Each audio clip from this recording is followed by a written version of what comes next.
I tell you, the excellency does not stop working for the fans. He wants to add another fight to the stacked card on August 3rd.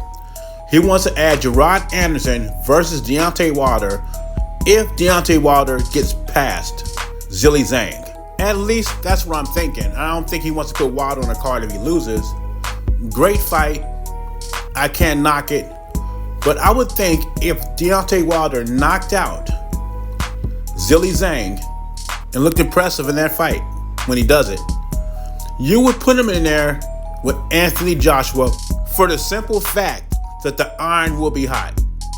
Wilder's coming off an impressive knockout. Anthony Joshua's coming off an impressive knockout.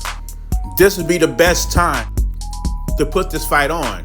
Now, I'm not complaining because I do love the Jared Anderson fight, but asking Deontay Wilder to defeat two guys like that in a row is asking too much from a guy who comes from Tomato Canville, especially if it's the Sheik's plan to put the Joshua Wilder fight together. Because what I'm thinking is just an opinion, just a hypothesis. I think what he's doing is they waiting for the winner of Tyson Fury and Usyk. And if Tyson Fury happens to win, that's gonna be the fight next for Anthony Joshua.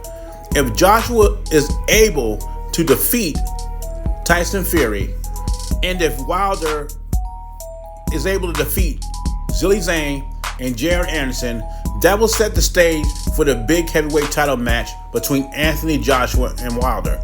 I don't know if Wilder can beat a Zhilei Zhang and Jared Anderson back to back. And to be honest, I don't know if Wilder gets past Zhilei Zhang. I guess we'll find out in June. But I ain't mad at the Sheik. He's doing big things in boxing.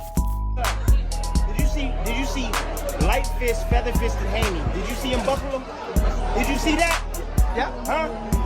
What does that say you about that chin of Ryan? Oh, it's suspect.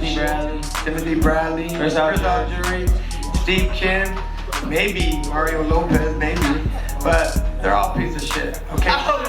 Yeah, Timothy Bradley, suck my dick. Let me start off by saying Tim Bradley is not the biggest Ryan Garcia fan. You know, he believes Ryan Garcia cheated against Devin Haney, came in overweight.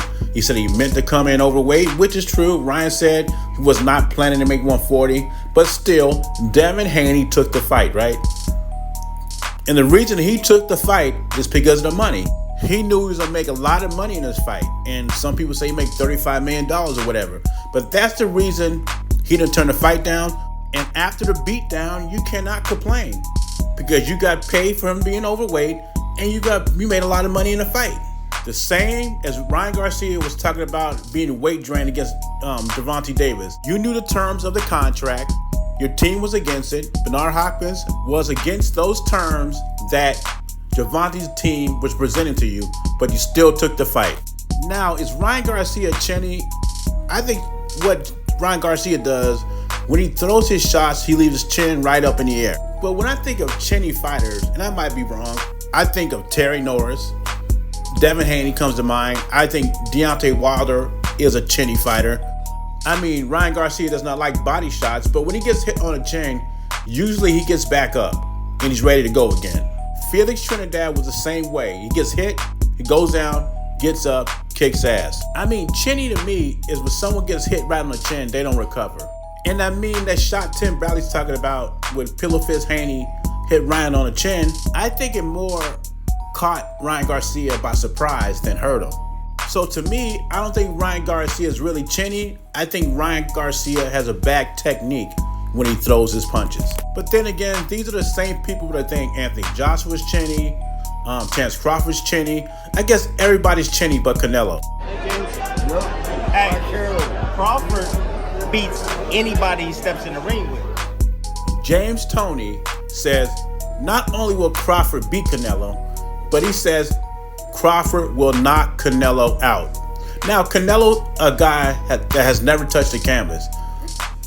People consider Canelo's chin the best in boxing. I don't see, even if you picking Terence Crawford to win, I do not see Terence Crawford coming from 147 to 168, and I might be wrong. But I just don't see him knocking out Canelo when Triple G couldn't do it, Dimitri Bivol couldn't do it. And these are bigger guys, and they couldn't knock out Canelo. I see Canelo hurt once, and that was against Miguel Cotto's brother. And I have the utmost respect for James Toney and Timothy Bradley. How could I not?